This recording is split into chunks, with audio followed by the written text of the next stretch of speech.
49 అంటే సంతానం, 49 అంటే సంతోషం. 50% ఆఫ్ ఆన్ IVF. రమ్మగారు, శ్రీరామనవమి శుభాకాంక్షలండి. మీకు కూడా జయ. సుమన్ టీవీ ప్రేక్షకులందరికీ శ్రీరామనవమి రాముల వారి పుట్టినరోజు పండుగ శుభాకాంక్షలు. నవమి యొక్క విశిష్టత. సంవత్సరానికి ఒక రోజు వచ్చే పుట్టినరోజు అందరికీ వచ్చినట్టే రాముల వారి పుట్టినరోజు వస్తుంది. అయితే అందరి పుట్టినరోజులు వేరు, రాముల వారి పుట్టినరోజు వేరు. మరి శ్రీరాముడి పుట్టినరోజు అంటే మనుషులకి మానవ జీవితం ఎట్లా ఆదర్శవంతంగా ఉండాలో తెలియజేసిన మహానుభావుడు, మర్యాద పురుషోత్తముడు రాముడు. తండ్రికి 3 భార్యలుండి 3 భార్యల్లో పెద్ద భార్య కుమారుడైన రాముడు ఏకపత్ని వ్రతుడు. ఇలా కూడా చేయొచ్చు, ఏకపత్ని వ్రతుడుగా ఉండొచ్చు అనే మాటకి స్పష్టంగా మొదటి రోజు నుంచి చివరి రోజు వరకు అలాగే ఉన్నాడు. ఆమెతో కలిసి ఉన్నప్పుడు ఆమెతోటే ఉన్నాడు, అవునవును, ఆమె లేనప్పుడు ఆమెతోటే ఉన్నాడు. ఆయన ప్రతి విషయంలోనూ ఒకటే మాట, ధర్మం తప్పకపోవటం, ఆడిన మాట తప్పకపోవటం, స్మితపూర్వ భాషిగా ఉండటం, నవ్వుతూ మాట్లాడడం, ఎవరినైనా తను ముందు పలకరించటం, నేను రాజుని, చక్రవర్తిని, రాజకుమారుణ్ణి లాంటి భావాలు లేకుండా మానవుడు పరిపూర్ణమైన మనిషి ఎలా ఉండాలి అనేది చూపించిన శ్రీరాముడి పుట్టినరోజు సంవత్సరానికి ఒక్కసారి సరిగ్గా చేసుకుంటే 364 రోజులు అదే విధంగా మన జీవితాలు ఉంటాయి. కానీ ప్రతి విషయంలో కూడా ఆదర్శప్రాయుడే కదా రమ్మగారు. ప్రతి ప్రతి విషయంలో అంశం అయితే మనం ఏమనుకుంటామంటే ఒక ప్రశ్న వస్తుంటుంది, ఆయన అలా చేశాడు ఇలా చేశాడు. మనకు తెలీదు ఆ కాలపు పరిస్థితి ఏమిటి అనేది మనకు తెలీదు. మరి మిగిలినవన్నీ చూసుకోవాలి కదా మనం. అవును, పోనీ ఆమెను పంపేసి ఈయన ఇంకో పెళ్లి చేసుకోలేదుగా, మనకు అది లేదు. అవును, ఇది ఎందుకు అని ప్రశ్నిస్తాం. మానవ జీవితంలో వచ్చేటువంటి రకరకాల ఆటుపోట్లలో ఇలాంటివి కూడా ఉంటాయని చూపించారు. ఇలా కూడా చేయవలసి వస్తుంది, అవును, ఇలాంటివి కూడా ఎదుర్కోవాల్సి వస్తుంది అని అని చూపించడం కోసం. అది అంతే, దాని మీద ప్రశ్నించకూడదు. ఓకే. అయితే ఇలా రాముల వారి పుట్టినరోజు ఏడాదికి ఒకసారి చేసుకుంటాం. ఆ రోజునే సీతారామ కళ్యాణాన్ని కూడా చేయటం మన అదృష్టం. కొంతకాలం క్రితం అంటే తొలి కాలంలో లేదు, తర్వాత కాలంలో ఇది మొదలుపెట్టి చేయడం మొదలుపెట్టాం. సీతారాముల కళ్యాణం మనకు తెలిసినట్టుగా సీతా స్వయంవరము అట్లా జరగల. మనం కథాంశాలుగా రకరకాలుగా చెప్పుకుంటూ ఆయన విల్లు విరవంగానే అందరూ కంగారు పడ్డారు, సీతాదేవి పరిగెత్తుకొచ్చి దండేసింది, అలాంటి కథలు వింటాం. అవే కదా మనం సినిమాల్లో చూస్తాం. అవి మనకి ఏంటంటే సన్నివేశం ఆకట్టుకునేలాగా ఉండటం కోసం చేయబడింది. వీళ్ళు అక్కడికి వెళ్ళిందే వేరే కారణం, సీతా స్వయంవరానికి వెళ్ళలేదు. అవునట, అలా జరగల. మనము అనంతలక్ష్మి గారితో అమ్మతో సీతాయనం చేయించుతున్నాం రామ్గారు. అప్పుడు చెప్పారు ఆవిడ, అసలు కళ్యాణం కోసమే ఆయన వెళ్ళలేదు, అట్లా అసలు జరగనే లేదు. దీనికి పూర్వగాథ ఏం చెప్తారంటే మనకు రామాయణంలో కనపడుతుంది. పిల్లలకి వివాహాలు చేయాలని భావించారు. అప్పట్లో రాముడికి ఎంత 12-13 సంవత్సరాల వయసు. అందరూ ఒకటే, రాముడికే కాదు, వాళ్ళు నలుగురు ఒక్కసారి పుట్టిన వాళ్ళే, నక్షత్రాల తేడాతోటి. అంతే ఈయన పునర్వసు నక్షత్రంలో పుట్టాడు, తర్వాత నక్షత్రాల్లో వాళ్ళు నలుగురు, మిగిలిన వాళ్ళు పుట్టేశారు. అయితే పిల్లలకి వివాహాలు చేయాలి అని ఆలోచిస్తూ ఉండగానే మాట్లాడాడు ఆయన అప్పుడే, మా పిల్లలకి సరైన మంచి సంబంధాలు అని. విశ్వామిత్ర మహర్షి వచ్చాడు. వచ్చి నాకు యాగ సంరక్షణార్థం పిల్లల్ని రాముడిని పంపించమని అడిగారు. రాముడిని అడిగాడు ఆయన. అడిగితే దశరథ మహారాజు కాదు నాకు చిత్రంగ బలాలు ఉన్నాయి, నేను వస్తాను, పిల్లాడు చిన్నపిల్లాడు, పాలు దాగి పడుకునే పిల్లవాడు, రాత్రులు నిద్రపోతాడు, మరి రాత్రిపూటే రిసాచర్లో రాక్షసులకి బలం పెరుగుతుంది, ముందేమో నీకేం కావాలంటే అది ఇస్తానన్నాడు. కానీ ఈ మాట అనేసరికి ఆయన ఒప్పుకోలేదు. రాముడి గురించి నాకు తెలుసు అన్నాడు ఆయన. అప్పటిదాకా ఇల్లు దాటని రాముడి గురించి ఎక్కడో ఉన్న విశ్వామిత్రుడికి ఎలా తెలిసింది? ఇల్లు దాటని 12-13 సంవత్సరాల బాలకుడు ఇతని గురించి తెలిసింది అంటే దీనికి ఇంకా పూర్వం ఎంత లోతుందో. ఆ కనపడే 13 సంవత్సరాల బాలకుడి వెనకాల ఎంత లోతు, మహర్షి తెలుసుకోగలిగేంత లోతుందన్నమాట, ఋషులు తెలుసుకోగలిగే లోతు. ఈయన కాదన్నాడు. అయితే వశిష్ఠ మహర్షి నువ్వు కాదనద్దు, విశ్వామిత్రుడితో పంపిస్తే పిల్లవాడికి ఇంకా బాగుంటుంది భవిష్యత్తు, అతను అడిగింది చేయాలి అని చెప్తే అప్పుడు రాముణ్ణి ఆయనతో పాటు లక్ష్మణుణ్ణి పంపించారు. ఎందుకంటే రాముణ్ణి వదిలిపెట్టి లక్ష్మణుడు ఉండేవాడు కాదు. వాళ్ళిద్దరూ కలిసి వెళ్ళారు. కలిసి వెళ్ళే దారిలో తాటకా సంహారం చేశాడు, అహల్య శాప విమోచనం జరిగింది. అవును, అక్కడికి వెళ్ళాక ఆయన గాధేయుని విశ్వామిత్ర మహర్షి యొక్క యాగ సంరక్షణ జరిగిన తర్వాత వీళ్ళు వెళ్ళిపోవచ్చు.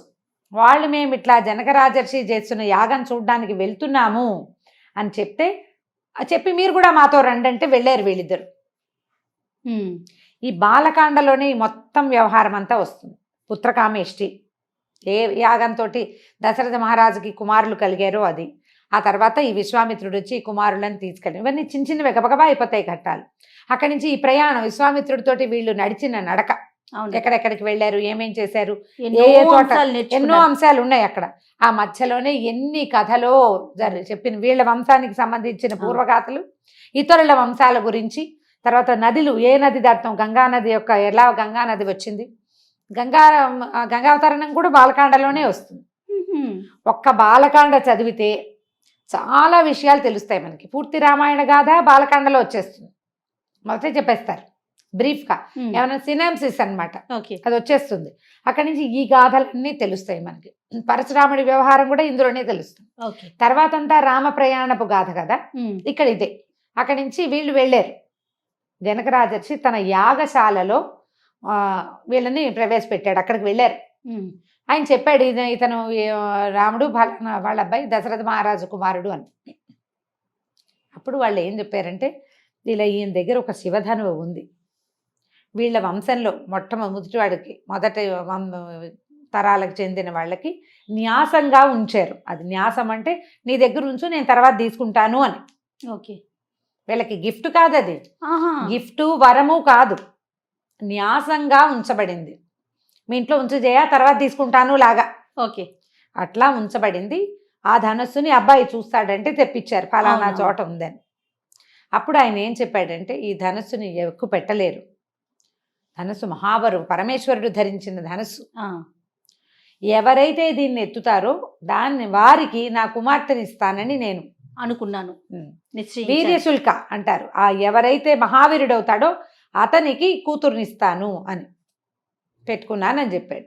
ఎక్కువ పెట్టని ఈయన అడిగాడు, నేను ప్రయత్నించనా అని. వివాహం కోసం కాదు, ఆ ధనస్సు ఒక ధానుష్కుడు, ఒక విలువిద్యలో ప్రావీణ్యత ఉన్నవాడికి తను వాడే వస్తువు, ఒక కొత్త వస్తువు కనపడితే దాని మీద ఒక ఉత్సాహం ఉంటుంది. క్రికెటర్ కి క్రికెట్ బ్యాట్లు చూడంగానే ఏమిటి బ్యాట్ యాంగిల్ బాగుందా లేదా చూస్తారు. అట్లా ఈ ధనుర్విద్యలో ప్రావీణ్యత కలిగినటువంటి శ్రీరాముడు ఆ ధనుస్సుని పరిశీలించడానికి తీసి ఎక్కువ పెట్టాలంటే దానికి ఏం చేస్తారో, ధనుస్సు ఇట్లా ఇదిగా ఉండి తాడు ఒక పక్కన కట్టి ఉంటుంది, తాడు రెడీగా పెట్టి ఉండదు.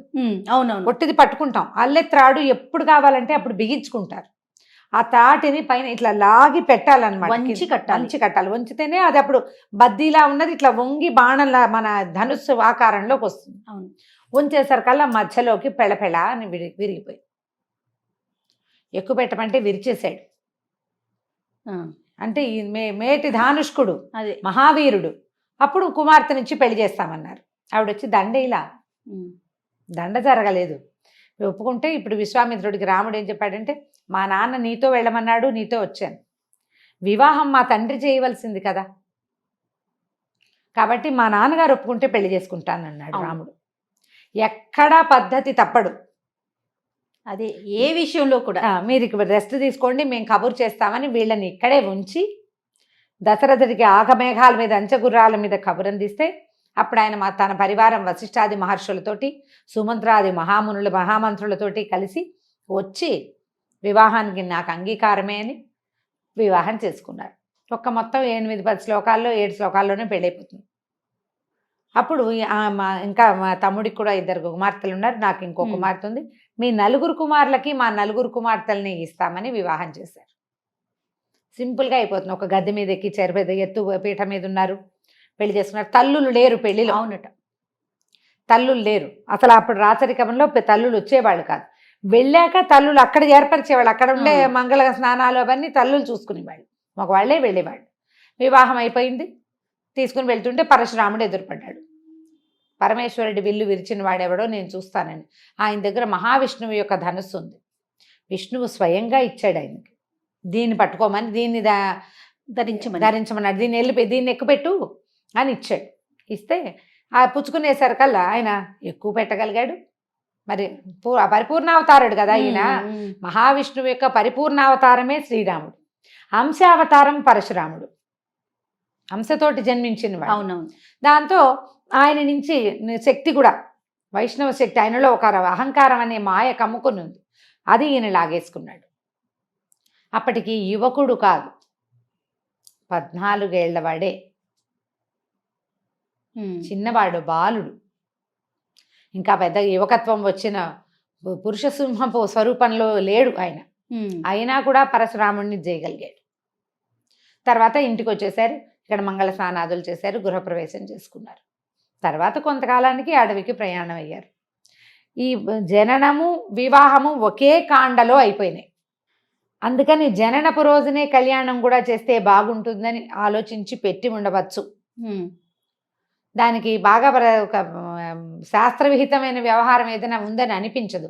ఒకవేళ ఎవరైనా పెద్దవాళ్ళు దాన్ని కరెక్ట్గా అట్లా సెట్ చేసి చెప్తారేమో, కానీ మేము అలాగే అనుకునేవాళ్ళం. ఒకే బాలకాండలోనే మొదటిదేమో జననము, చివరికి వివాహం మధ్యలో కొన్ని ఘట్టాలు. అందుకని ఆ పుట్టినరోజు పండగ నాడే పెళ్లి పండగ కూడా రాముల వారిదే జరుపుకుంటాం. శ్రీకృష్ణాష్టమికి మనం కృష్ణుడి జననమే చేస్తాం, వివాహం వ్యవహారాలు లేవు. కానీ మరి శివరాత్రికి మాత్రం శివ కళ్యాణం చేస్తాం కదా. శివ కళ్యాణం, శివుడి జననమైనా కూడా అది జననం కాదు, పరమేశ్వరుడు తన స్వరూపాన్ని చూపించాడు. అప్పటికి ఉన్నాడు ఆయన, పుట్టక కాదు, అదొక స్వరూపాన్ని చూపించాడు. అగ్నిస్తంభ రూపంలో ఉద్భవించాడు, కనపడ్డాడు అనమాట. ఆద్యంతాలు లేనివాడు అని. పరమేశ్వరుడికి ఆద్యంతం లేదు అని ఆయన యుగాలన్నీ మారిపోయినప్పుడు, అంటే ప్రపంచం పరిసమాప్తమైన పరమేశ్వరుడు నిత్యుడు, ఆయన ఎప్పుడూ ఉంటాడు. అది చూపించడం కోసం అగ్నిస్తంభ రూపంలో కనిపించాడు. కానీ అప్పుడు ఆ గౌరీ కళ్యాణం చేయటం తొలి కాలంలో ఏం చేసేవాళ్ళు అప్పుడంతా అభిషేకాలే చేసేవాళ్ళు. గౌరీ కళ్యాణం తక్కువ వినేవాళ్ళం. ఇప్పుడు మనకి చాలా దేవాలయాలు విధానాలు ఏర్పడ్డాయి, క్రమంగా కాలక్రమంలో మారుతాయి కదా. మనం అన్ని చోట్ల గౌరీ కళ్యాణాన్ని దర్శించే అవకాశం లభిస్తుంది. సీతారామ కళ్యాణం చేసుకుంటాం. సీతారామ కళ్యాణం జరిగే ఈ రాముల వారి పుట్టినరోజు పండగ నాడు రామాయణంలోని కొన్ని శ్లోకాలైనా చదువుకోవచ్చు. ఏదైనా కొంత భాగాన్ని పారాయణ చేయొచ్చు. ఒట్టిగా పుత్రకామేష్టి జరిగేటువంటి సర్గం తీసుకుని ఆ కాస్త కూడా చదువుకోవచ్చు. సంతానం లేని వాళ్ళకి పుత్రకామేష్టి యాగం అద్భుతమైన ఫలితాన్ని ఇస్తుంది. చదువుకోవాలి, యాగం చేయలేము కదా, ఘట్టం చదువుకుంటాం, కనీసం ఘట్టం చదువుకుంటాం. సంస్కృత శ్లోకాలు చదువుకోవచ్చు. ఎవరైనా పురోహితుల్ని నియమించుకుని పిల్లలు లేని వాళ్ళు పుత్రకామేష్టిని చదివించుకోవచ్చు. బాగుంటుంది, మంచి ఫలితం లభిస్తుంది దానివల్ల. ఇంకా ఇలా శ్రీరాముల వారి పండగ పెళ్లి చేసుకుంటాము, వివాహం చేస్తాం అంటే కళ్యాణం జరుగుతుంది, టీవీలలో కనపడుతుంది, సోషల్ మీడియా అంతా కనిపిస్తుంది. మనమే ఏ భద్రాచలమో ఒంటిమిట్ట రామాలయమో అంత దూరాలు క్షేత్రానికి వెళ్ళలేమనుకుంటే సమీపంలో ఉన్న ఏ రాముల వారి దేవాలయం శ్రీరామ కళ్యాణం చేస్తారు. సీతారామ కళ్యాణం జరిగే చోటకి వెళ్ళి ఆ కళ్యాణాన్ని చక్కగా సాంగంగా మంత్రంతో కళ్ళారా చూసి ఆ అక్షింతలు శిరస్సును వేసుకుంటే సమస్త సన్మంగళాలు ప్రాప్తిస్తాయి. అంటే దీనివల్ల మనకి ఒక సంతోషం కలుగుతుంది. భగవంతుడి పెళ్ళి, ఆయన మనతో పాటు మనుష్య రూపంలో మనం తిరుగుతున్న ఈ భూమి మీదే తిరిగాడు. ఆ రాముని యొక్క నడకని నిరంతరము చెప్పుకుంటూనే ఉంటాం మనం. తండ్రి అంటే కొడుకంటే రాముడు, అన్నంటే రాముడు, భర్త అంటే రాముడు, రాజు అంటే రాముడే, అంతే కదా. భగవంతుడన్నా రాముడే, ప్రభువు అంటే రాముడే. అలాంటి రాముడి ఈ వివాహానికి మనం ఏ రకమైన పూజా విధానమైనా చేసుకోవచ్చు. రాముల వారి పటం అంటే చక్కగా బొట్టు కాటక పెట్టడం, గంధం పెట్టి బొట్టు పెట్టడం, పూజ చేసుకోవటం, 4 పుష్పాలు సమర్పించడం, సీతారాముడికి సంబంధించిన ఆపదుద్ధారక స్తోత్రమో రామరక్షా స్తోత్రమో ఏవైనా కొన్ని శ్లోకాలు చదువుకుని నమస్కారం చేసుకోవటం. ఎక్కడి నుంచైనా కళ్యాణ మంత్రాలు వినపడే అవకాశం ఉంటే వినొచ్చు. ఇదివరకు రేడియోలో వినేవాళ్ళం, ఇప్పుడు టీవీ అవకాశాలు వచ్చినాయి. వడపప్పు పానకము చేస్తాం సాధారణంగా. ఇది ఎండాకాలం, చైత్రం మొదలైంది కదా, వసంతంలో ఎండలు ముదిరిపోతూ ఉంటాయి. ఇలాంటప్పుడు ఏంటంటే పానకాన్ని నివేదనగా చేయటం, పుచ్చుకోవటం. ఎందుకంటే రాముల వారి కళ్యాణము అభిజిత్ లగ్నంలో మధ్యాహ్నం అయ్యాక చేస్తారు, మిట్ట మధ్యాహ్నం. చలువు పందిళ్ళు వేసినా కింద మాడిపోతూ ఉంటారు జనం. పానకాన్ని అందిస్తారు. ఈ అందించే పానకంలో మిరియాలు సొంటిపొడి వేస్తారు. పూర్తి శైత్యం చేయకుండా చలవ చేయాలి, శైత్యం చేయకూడదు. అందుకని సొంటి మిరియాలు లాంటివి వేసి పానకాన్ని ఇవ్వచ్చు. ఏలక్కాయలు మిరియాలు వేస్తాం, సొంటి పొడి కూడా వేసుకోవచ్చు. మనం కూడా ఇంట్లోనే చేసుకుంటే కాస్త పానకం వడపప్పు చేసి 2 కొబ్బరికాయలు కొట్టడం, 4 అరటిపళ్ళు పెట్టడం, రాముల వారి కథని రామాయణంగా దొరికితే తెలుగులో చదువుకోవచ్చు. శ్రీమద్ రామాయణం వాల్మీకి విరచితమే చదవాలన్న నియమం ఏం లేదు. రామాయణ గాథ ఏదైనా మనం చదువుకోవచ్చు, ప్రశాంతంగా ఉండటం. ఈ రోజున మనం కొట్లాడుకోవద్దు.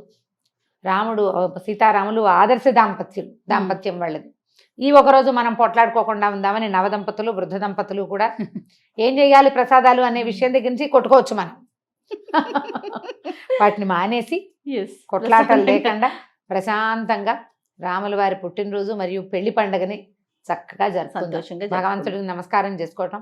వచ్చే సంవత్సరం కూడా మనం ఇలాగే జరుపుకోవాలని జరుపుకోవాలని కోరుకుంటూ, ఏదైనా కుదిరితే క్షేత్ర దర్శనం చేస్తామని ఒక నమస్కారం చేసుకుని ప్రశాంతంగా రాముల వారి పుట్టినరోజుని జరుపుకుందాం. తప్పకుండా రమ్మగారు. నమస్తే.